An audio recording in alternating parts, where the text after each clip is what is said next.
How tough are you? How strong are you? How tough and strong do you need to be?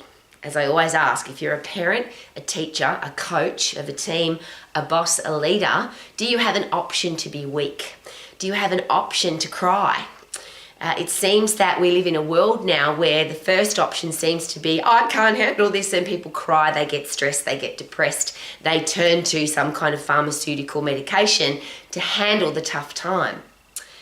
But if you are the CEO of a multi-million-dollar business, for example, and the very first option, if you're under pressure, if there's a challenge and you were to cry, what would happen?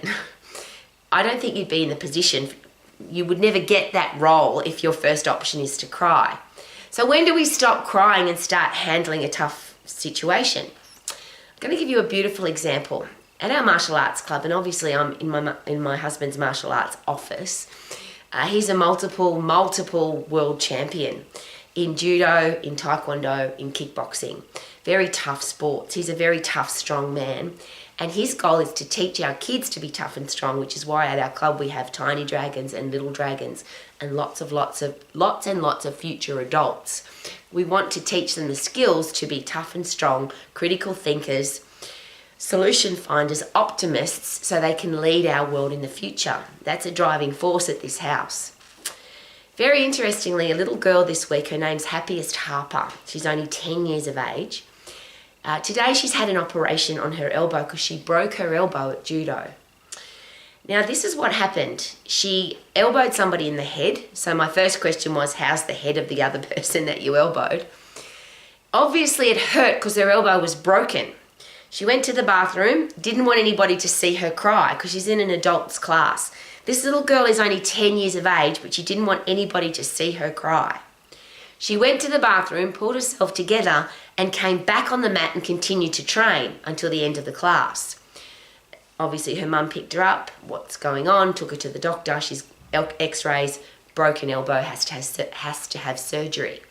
The other beautiful thing is, from the hospital, her mum sent me photos of her smiling.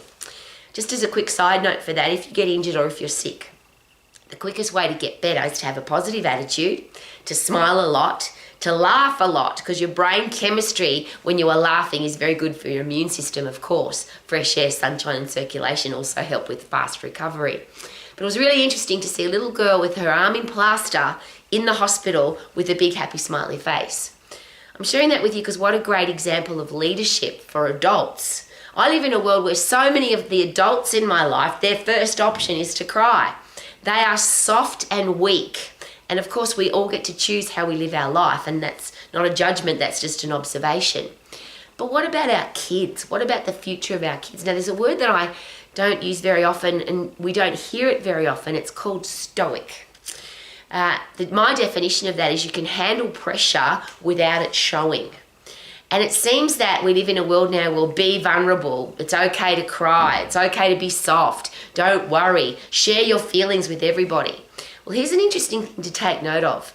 The truth doesn't care about your feelings. Tough times don't care about your feelings. Tough times are just going to keep getting thrown at us. And whether you are emotional on that day, or you're hungry on that day, or you're in a bad mood on that day, it doesn't matter how you feel, the world will throw stuff at you. So how do we become stoic? How do we become tough? How do we become strong? Now, obviously, I'm very biased. I think martial arts is the ultimate form of that. And I share this because we teach our kids to swim so they don't die when they go in the ocean or in a river or in a lake. We want to protect them so that they don't die if they're in the water. But who's protecting our kids on the land? Who's protecting their discipline, respect, mental toughness, resilience inside their head and their physical bodies? We live in a world now where kids are fat, sick, weak and diseased. And I wish I didn't have to say that. I wish it wasn't true. But once something has become more than 50%, it's actually become normal. And in most Western countries now, we have children, more than 50% of children are overweight. More than 50% of children are on some kind of medication for mental health. Mind-altering, very strong medication that has horrible side effects because our kids say, I'm unhappy, or I'm sad, or I don't like going to school, or somebody bullied me, or I don't like my life. A child, they get taken to the doctor, put on medication, and now what? your brain has been altered. How do you get a tough, strong brain when you're relying on medication? And does the medication work? I don't know. What I do know is that we have an enormous amount of medication being prescribed, but our mental health state in the world is getting worse and worse and worse. More drugs, more drugs, more drugs, but not healthier kids, stronger, tougher, wiser, more resilient children. That's not happening. So there's a great expression, it's an old one. If you keep doing the same thing over and over and expect a different result, that's called insanity. Crazy. It doesn't work. What you're doing isn't working.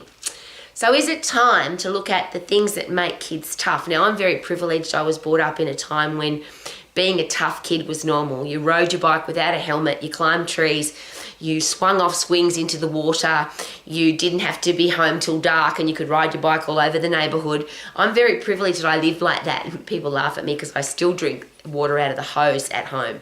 Rowie, don't you know that you need purified water or you need a water bottle or you need to... And I just laugh. I'm a tough old lady because I lived in a tough time. And there's that great expression, and I could say it every day, and I just watch what's happening with the world. Tough times create tough people. Tough people create soft times because they're critical thinkers and solution finders. Soft times create weak people, and then weak people create tough times, and that's that horrible cycle. Well, I want to be the tough person, the strong person, the resilient person, the stoic person, that regardless of what happens, I suck it up. I don't cry, I don't whinge, I don't moan, I don't complain. And that's one of the observations again, and I share this as an old lady, and I don't apologise. I'm watching every day. People get onto social media and they're mean and they're nasty and they're disrespectful and they say horrible things. They don't say please and thank you. They've got terrible manners. They're rude to people and then expect their life to be great.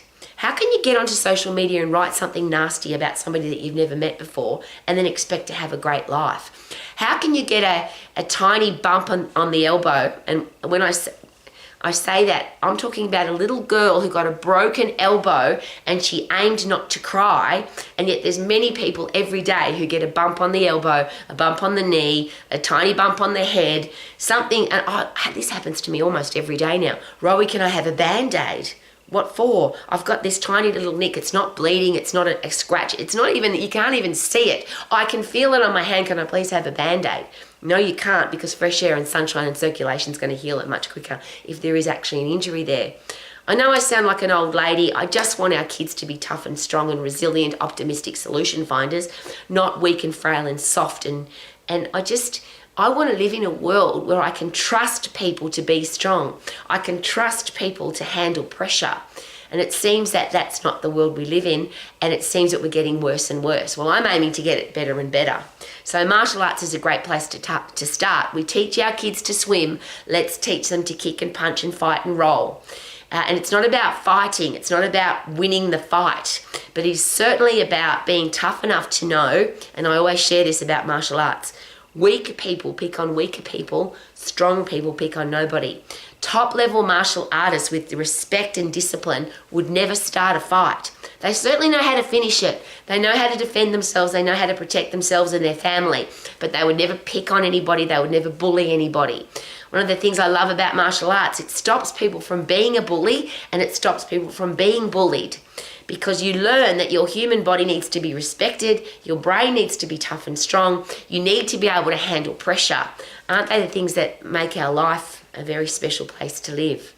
Could you live your life to the max if you were tougher, stronger, wiser, and you kept getting tougher and stronger and wiser and fitter every single day? That's my goal, so I can live my life to the max. What about you?